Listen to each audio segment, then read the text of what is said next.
This presentation is about a very important function of management called planning. Now, planning is a primary function in management, and let us try to explore what is planning, why is it important, and what are the different types of planning, and what are the factors that managers have to account for when they are doing the planning process. As we all know, management is a process and planning can be considered as the first element of the process, or the first part of the process. We always have heard about the principle that failing to plan is planning to fail.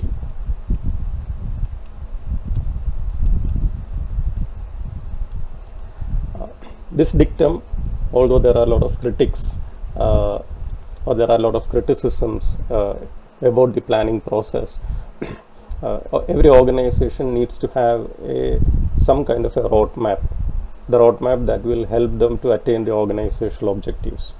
So to formally define planning, it can be viewed as a managerial activity. As we all know, all the management functions is with regard to the activities. So planning is basically an activity that involves defining an organization's objectives or goals, then finding ways of achieving that objectives in the form of strategy, and those strategy is also called as plans, and developing plans for organizational activities that will in turn achieve the organizational objectives. Okay, so the first task of the managers that is involved in the planning process is to set organizational goals. Once the organizational objectives are met, once the organizational objectives are defined, then you need to have a strategy for achieving those objectives. And when you have that strategy, the next step in the planning process is to develop plans for the work activities that has to be done in order to realize the goals. So planning can be formal or informal. Here in this presentation we are dealing with formal planning. Formal planning, why it is called as a formal planning is because it is formalized in an organization. It is written down, or it is stored, and it is communicated to all the stakeholders, and the goals will be very specific, and it will be over a specific time period. So these factors make sure that the planning is very formal, as well as it is seriously considered by the employees of the organization. Now, what is the reason why managers plan? So we will be dealing with what are the purposes of planning. One major advantage of the planning process is that it provides a direction to the organization as well as its members. Now, direction means, in simple terms, where do you want to go?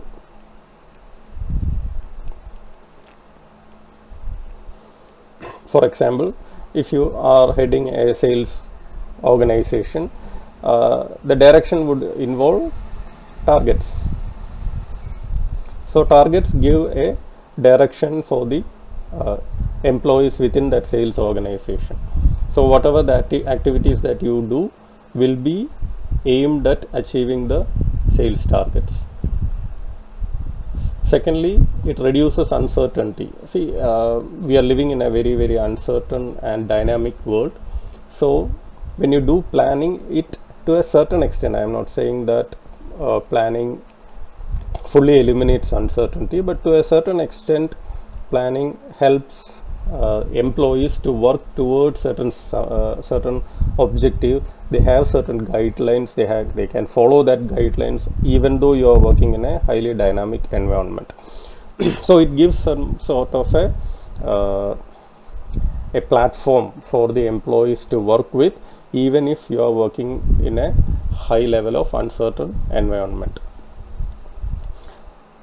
The third important purpose of planning is to reduce waste and redundancy. Now, what is redundancy? Redundancy means duplication. So when you are planning your organizational work, it reduces waste, it increases efficiency, and the scope of duplication of work and the overuse of resources can be eliminated. And finally, the most important use of planning is that once the plan is created, it acts as a standard for controlling. For example, once you have a target fixed for your sales department, or you have a production target, once the target is fixed, it acts as a standard for measuring the current performance and comparing it with the target to see whether there are any deviations or not. So planning, as such, you can see theoretically as well as in practice, planning helps organization in a very large extent. So the question is there a connection between planning and performance? Research says that organization which have formal planning process is able to generate higher profits and return on assets. There are evidences of positive financial results associated with the planning. However, there is a caveat, or there is a conditions attached to these planning and performance. A major condition is about the implementation. Now, you can have a wonderful strategic plan that looks good on the paper, but your implementation may go totally wrong, and ultimately you will not get the positive results of that planning process. Most often critics of planning says that it is usually a lot of paperwork which does not have any implication. Why they say so is because the implementation of that plan is usually not effective. So the quality of planning and implementation affects performance more than the extent of planning. It's not about how beautifully drafted your strategic plan or your plan document is, to what extent the implementation is in line with what is written in the plan is what that will deliver higher profits and good financial results. Another important element that links planning and performance is the external environment. Now, at this point in time in 2020, where this presentation is being recorded, we can see that the entire environment is uncertain because of the pandemic, and whatever grand plans that you have made during your annual strategic plan is kind of redundant at this point in time because of the external environment which is beyond your control. So but however, when you have a planning or a plan document at hand, it gives you some amount of direction. And it is not that you have created a plan in this year and next year it is going to see a financial results.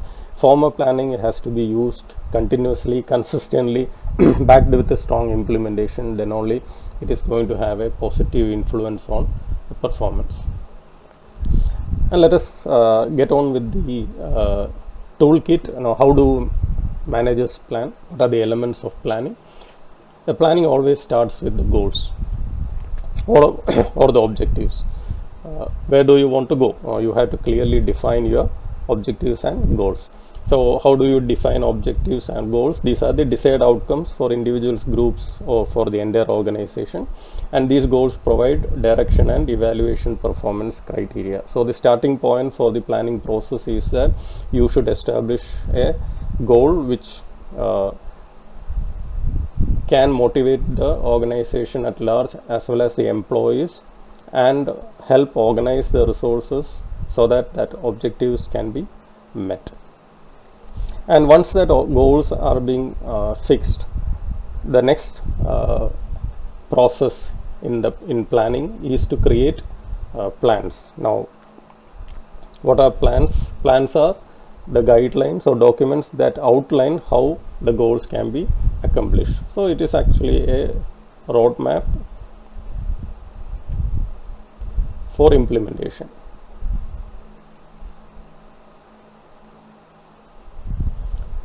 Now, for example, you have one of your goals is to increase the market share from say 5% to 7%. You have set your goals as 7% market share. Now, plans provide you the answers to how do you achieve that 7%. Is it through promotions, increased promotions? Is it by getting into new markets? Is it by beating competition?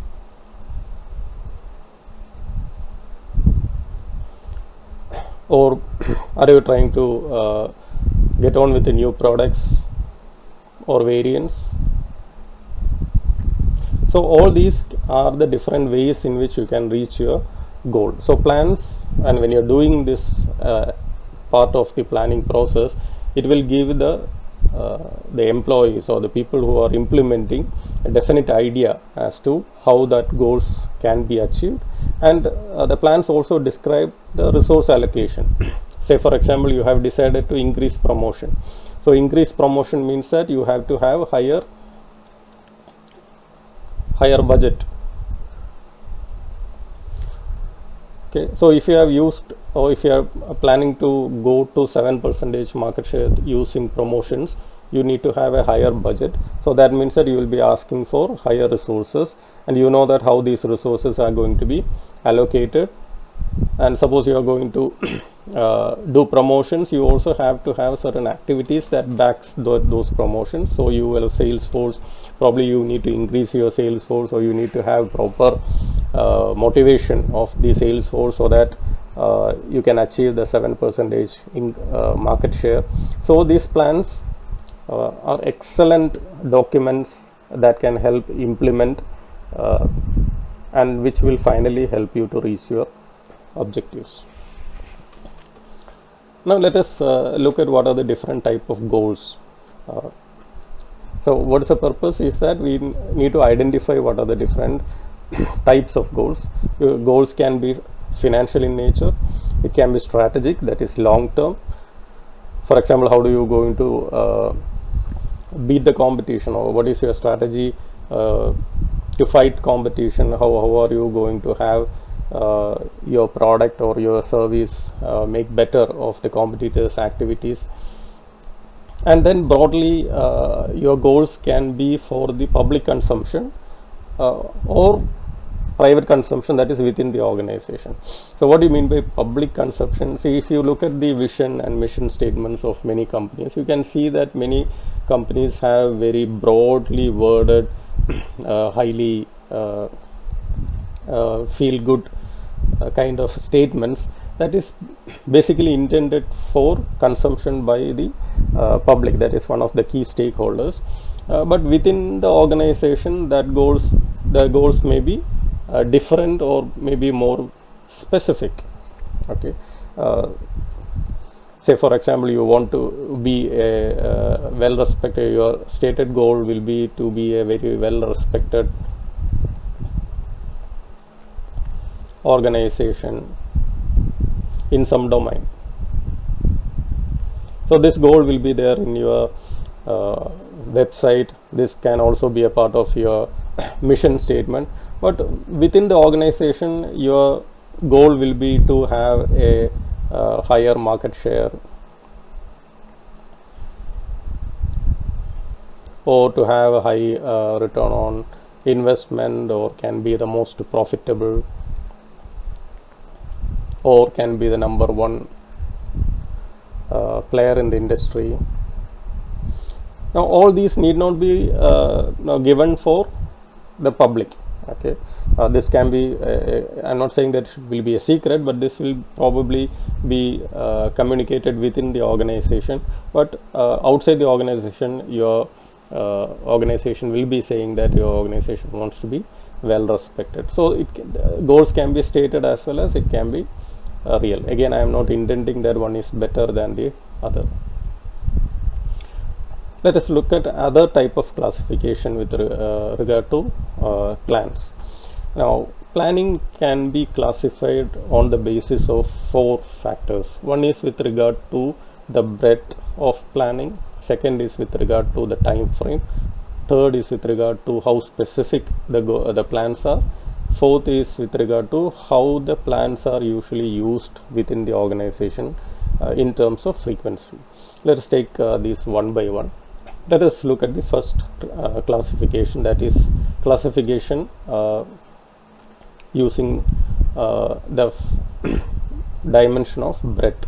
Now, breadth essentially talks about to what extent the plans affect the organization. Okay, so the extent to which the plans affect the organization. So there can be plans which affect the entire organization, and there can be plans which affect only one part of the organization. The plans which affect or influences or has an impact on the entire organization is called as strategic plans, and the plans which influence or affect one division or one activity of the organization is called operational plans. Okay.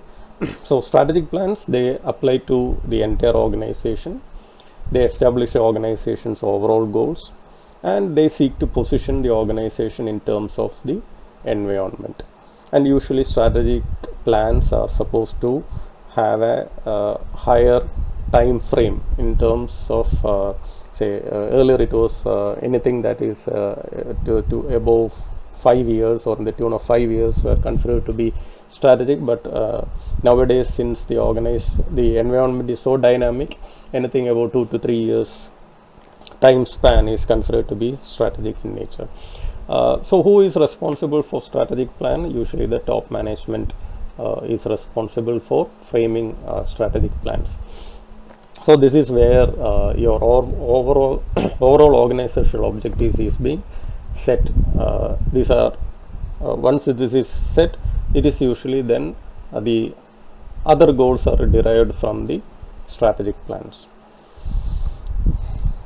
Second, as we have seen, is called as operational plans. These are the plans that specify the details of how overall goals have to be achieved, and usually the time frame is much shorter than the operational plan. Say for example, your organization intend to be a market leader in a domain. Say for example, you talk about say automotive or SUV category. The organizational strategic plan talks about this overarching goal, while the operational plans essentially what is your production department plan for the next year, that will in turn contribute to the overall objective. So if you want to be a market leader, naturally the volumes, say let us talk about volume terms. You want to be the largest selling SUV brand in the country, so your production department should gear up to larger volumes. Or if it is in terms of margins, your production department's operational plan would be such that the cost will be low, or you look at a premium range of products where the sourcing and all kinds of production activities will be geared to delivering better value in terms of margin. So the operational plans are usually those plans which specify the details of how the overall goals have to be achieved. So you have marketing plan, you have production, you have sourcing, and all these operational plans will finally ensure that your organizational overall goals are achieved.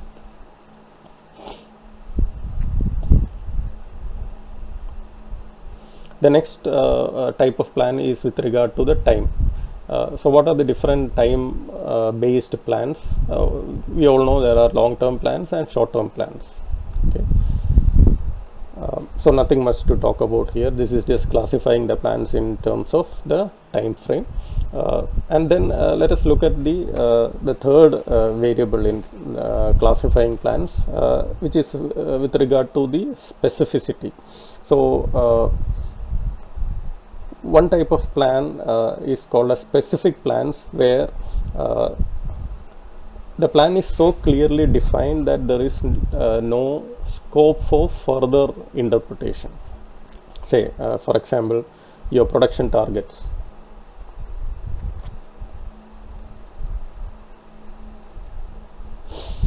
Your production targets, you wanted to produce 100 units in the next year. Now there is nothing to interpret the 100 units. 100 units in production means 100 units. But there are other plans called directional plans. Now, directional plans are flexible plans that give only a general guideline and provide focus, yet allow discretion in implementation. Now, let us talk about, say, your plan with regard to customer feedback.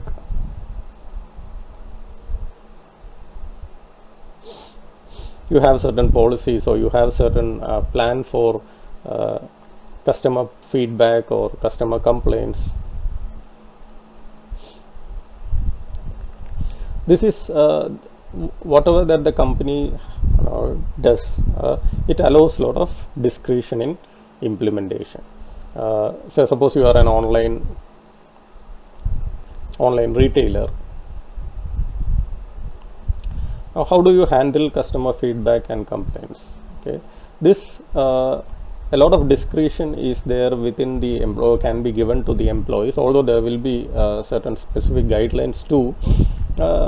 Your response to customers' complaints will be generally allows a lot of discretion in implementation. You allow your employees, or your workers, or your frontline employees who are dealing with the customers some discretion in handling these customer complaints. Having said that, a lot of companies have watertight, or they have specific plans for customer grievance redressal. However, there is, in my personal opinion, there is a lot of discretion. There is a lot of personal influence in handling these kind of customer complaints, or the plan to handle customer complaints or complaint redressal. So these are directional plans. Specific plans leave no room for interpretation. Or you have a customer, say for example you are a service company, and you plan for customer high level of customer delight or customer engagement. It's very difficult to have specific plans for customer engagement. You have to allow discretion in how do you engage with the customer. Okay, not as specific as a production target. Next is with regard to the frequency of use. Now, how often you use the plan. Right now you can see that we are going through a very uncertain environment. There are a lot of disruptions. So we are going through a unique situation. So when a firm goes through a specific situation, you may need a plan specifically designed to meet that unique situation. For example, a lockdown, or there is an emergency, there is a supply chain disruption. In those cases, firms usually have a plan to meet that contingency or meet that situation. Then standing plans are ongoing plans that provide guidance for activities which are performed repeatedly. Say for example, you have a sourcing plan, sourcing of raw materials, or you have a working capital arrangement. All these are plans which are performed repeatedly, and usually there will be standing plans for that. Okay. So we have looked at the understanding what are the different type of plans, what is the purpose of planning, how it helps organization, does it help organization, or if it helps, in what way it helps. Next, let us look at what are the ways in which how do companies set goals, and what are the various approaches to setting goals and developing plans. So when we look at traditional goal setting, or how the goals are usually, or objectives are set by organizations, earlier approaches, or although the textbook says that it is traditional, this is usually, I would not say it is traditional, I would say that it's conventional. Many companies still follow this mode of goal setting, where the goals are first established at the top and then it slowly percolates downwards. Broad goals are set by organization, top management, and later it is broken down into sub goals for at each level. The assumption, it's not only the assumption, I would say that it is also a fact that the top management knows the big picture, while to add to that,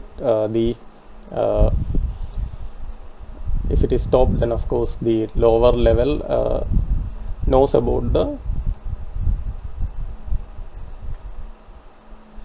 the actual situation. Okay, they know the pulse. I have to add to this. But essentially, when we talk about the conventional goal setting, why organization looks at conventional way of the top-down approach,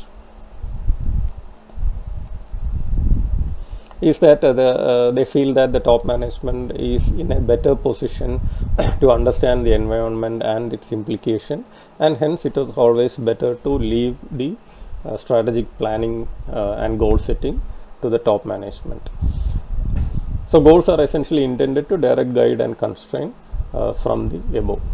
But what happens is that the critics of this conventional goal setting says is that when the goals are set at the top, as I have already mentioned here, usually again it's we want top management to see the bigger picture, but when that goal travels down the hierarchy, there are chances that the lower level managers may interpret the goals differently because of perception issues. What the top management may have envisaged that may not be perceived by the lower levels of hierarchy. Why? Because the lower levels of hierarchy are not participating in the goal setting process.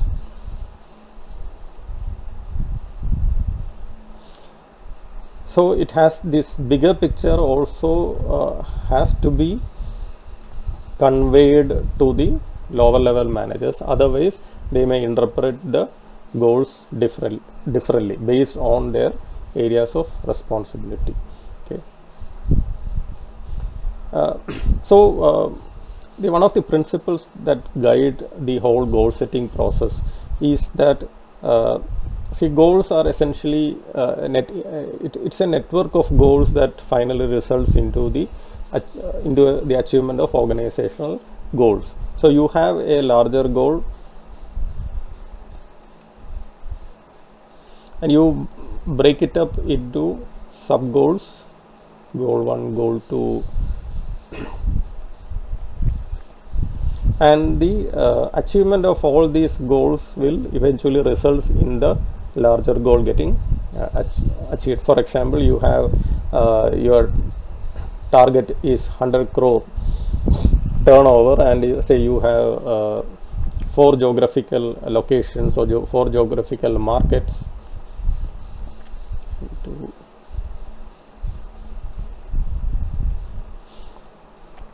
And you are giving 25 crore target or goals to each of these different markets, and you can see that when all these goals are achieved, your 100 crore is also achieved. So that is essentially what is meant by means ends chain, and that is why now we need to have a hierarchy of goals. Or you just give the entire organization a 100 crore target, that probably may not result in effective implementation. And it's just an example. It's not that all it should be equally divided. Depends on a lot of factors with regard to each of the market. Assumption is that all the market conditions are the same. Okay, so this is the basic idea behind maintaining the hierarchy of goals. You have a larger goal, you divide it into sub goals for each of the markets, each of the departments, each of the products, depending on the nature of the business, and the achievement of these lower level goals is the means by which you reach the higher goals. So we have looked at the traditional way of setting up objectives. So let us look at an alternative. So the concept of management by objectives were popularized by the father of modern management, that is Peter Drucker.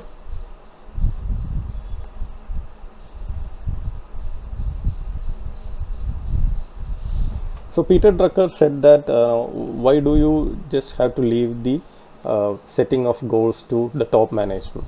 Now, goals should be jointly determined by employees and managers, and this joint determination or joint creation of goals will help a better understanding of goals,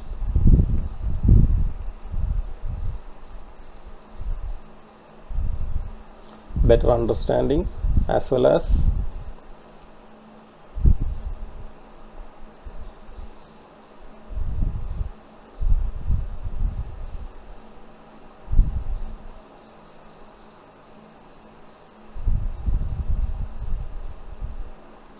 and acceptance.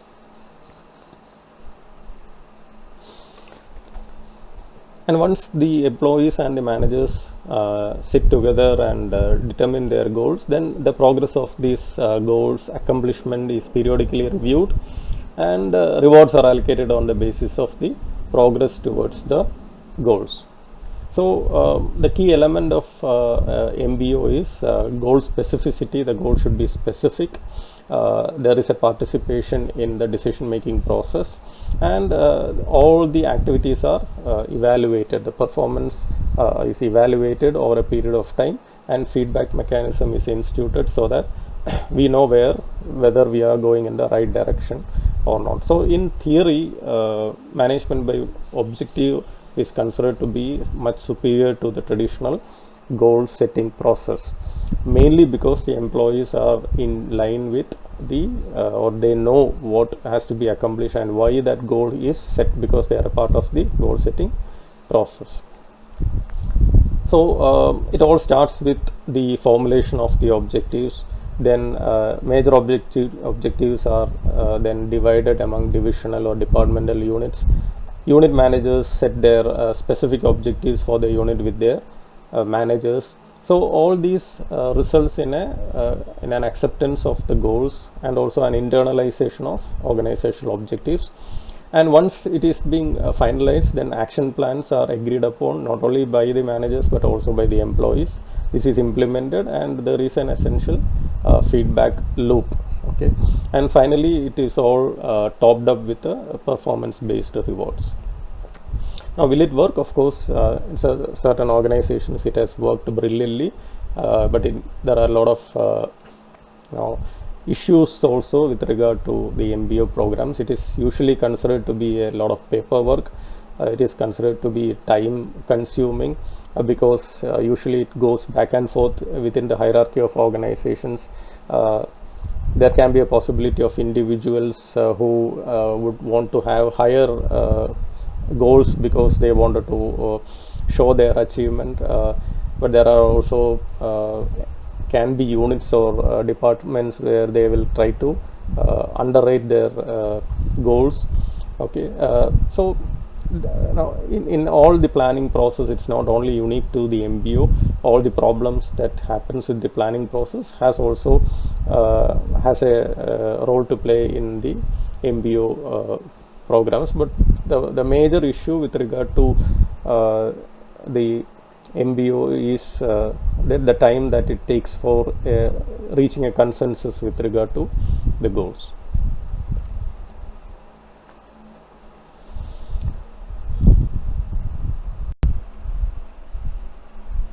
Now let us move into steps in goal setting. Everything starts with the organization's mission statement, why the organization is existing, what is the purpose of the organization, where it wants to go. So naturally the goal should be derived from the mission statement. This is common sense, but you can see that in certain cases the organization deviate from their stated mission. Second, whenever we are fixing goals, it should be reflecting on the available resources. The goal should be created so in such a manner that it is able to fully utilize the resources, and also you have to look at whether the resources are sufficient enough to accomplish the mission. For example, a startup firm cannot have a goal which is to be the market leader, or to be a very large organization with a huge turnover within a short span of time if they don't have resources. And the goal should be determined individually or with the others, and depending on the organizational culture. Then you have to write down the goals and communicate them. Writing down, of course, in this electronic era, you have to make sure that the goals are clearly communicated, and you have to ensure whether everybody is on the same page with regard to the goals. And the goals are not static, this is dynamic, and constantly you have to look at the results, that is the current performance with the stated objectives, and see whether the goals are being met or not. If there are any serious deviations, you have to look at whether any changes have to be made with regard to the mission, the resources, or even the goal itself. So when we look at what are the possible characteristics of a good objective, we have the acronym called SMART goals. SMART goals is an acronym where S stands for specific, M stands for measurable, A stands for achievable or attainable, R stands for relevant, and T stands for time bound. So when you are creating goals, you have to make sure that it is specific. It is specific means that the goal should not be very general in nature. An example of a specific goal is that in the next financial year we will have the market share growth of say 5%. Or a very general goal will be we'll have a substantial increase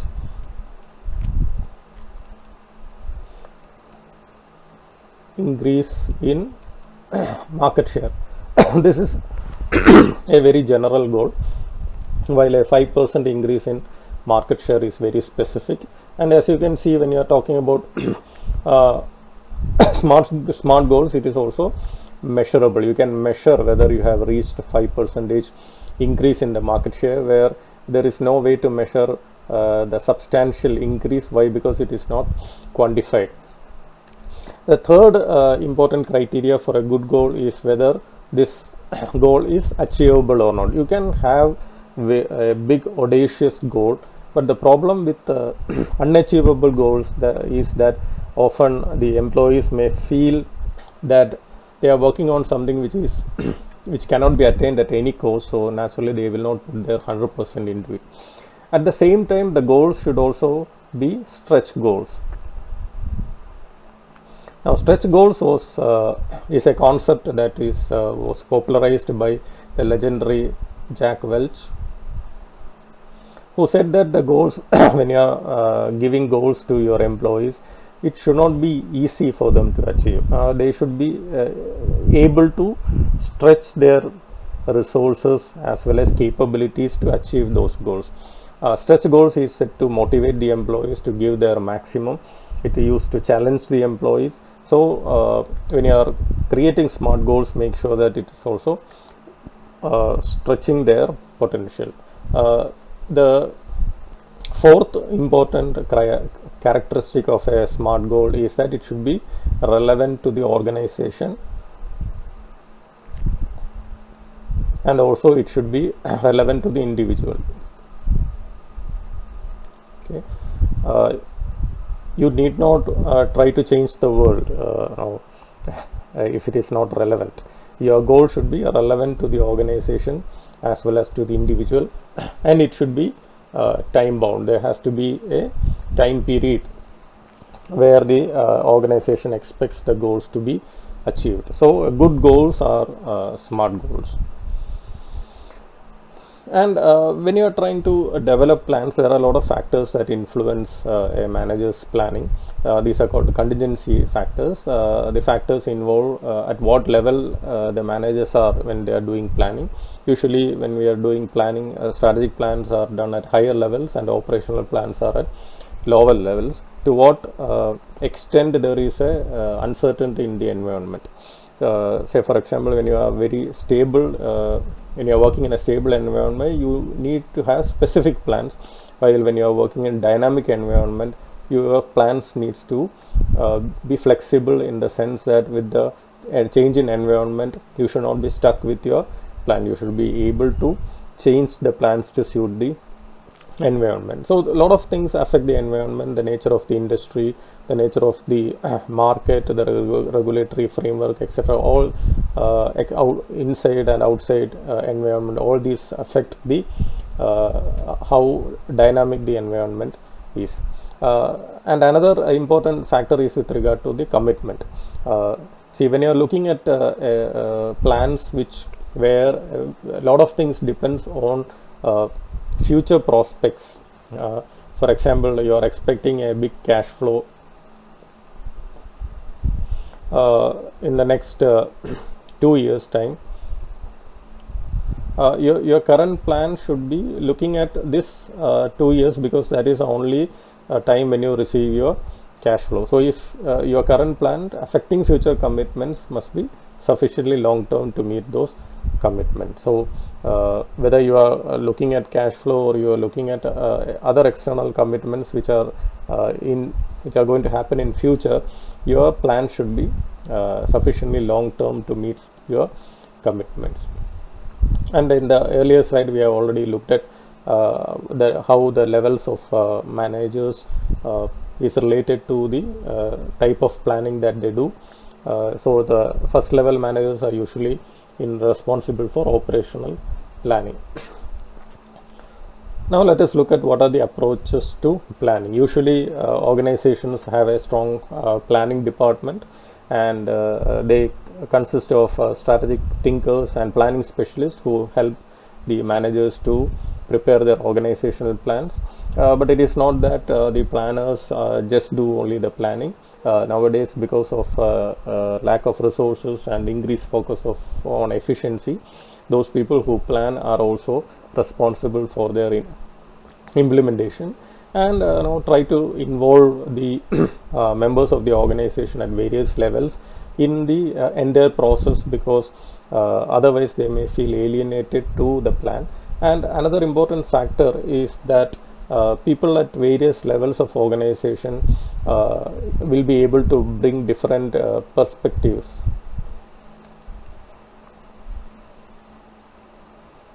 And they know the pulse of the market, and they will be able to bring in a lot of important points into the planning process.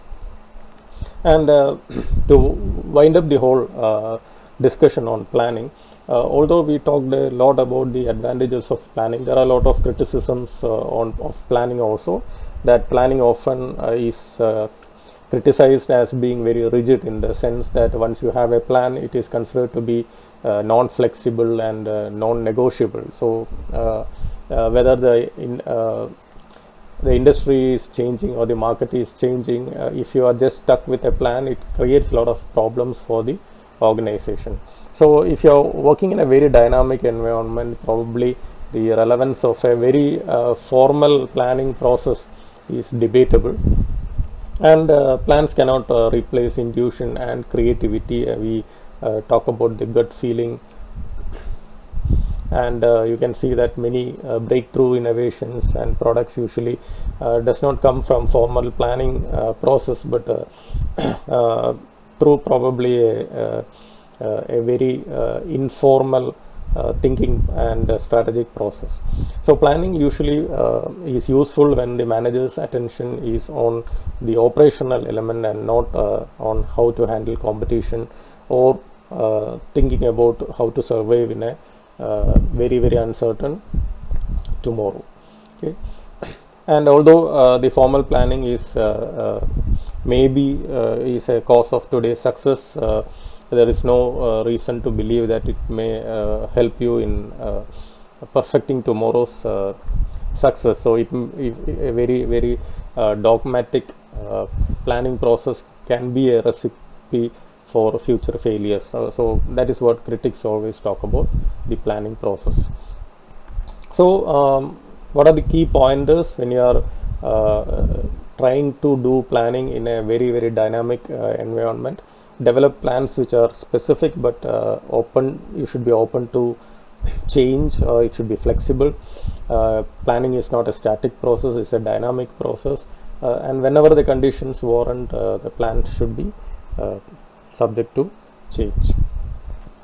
So because of the current scenario where it's very difficult to forecast, one should not lose faith in the planning process. You have to persist with the planning, but it should always be in tune with the market conditions. This is not a scripture that's etched in stone where you have to follow everything to the T, but this is just a guideline, a pathway. But when the market or when the conditions changes, sometimes you may have to change your paths.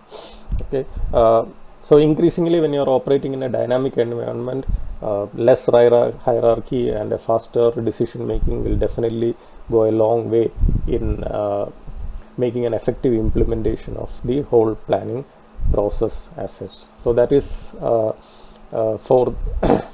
that is my lecture with regard to the planning process. So hope that this lecture has given you sufficient theoretical inputs with regard to how the planning has to be done, what are the different types of plan, and the positives and negatives of planning process. So thank you all.